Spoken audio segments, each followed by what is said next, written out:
نشونیدی بگو چی مقصدی داری تا که منو کشتنی دبری خود کفن داری منو تو یا تو و من اشتباه کردیم منتظر باش گریت رو در مزارم میبینی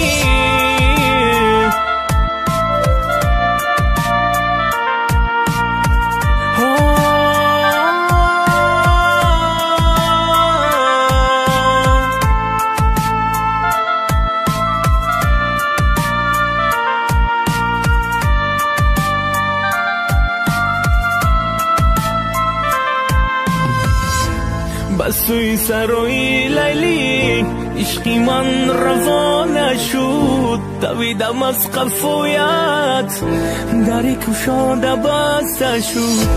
چی کار کنم عزیزی من خونی دلم شراره شد جسم و جان خراب شد از گریم سلابه شد میبینی جان دادنم را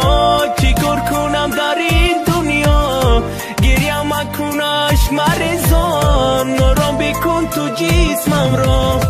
سوده ندارد بدی رفتنم زارو نالیدنت چرا تو قدرم نکردی در وقتی بودنم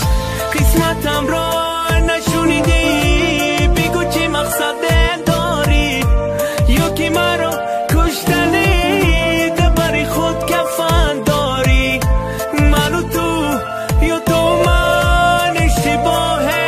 کردیم منتظر باش گریت را در مزارم میبینی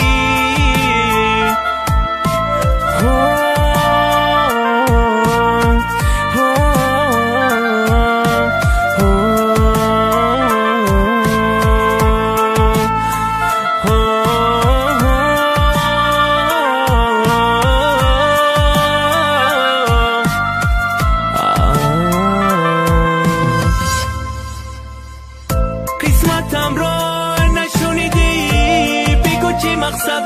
داری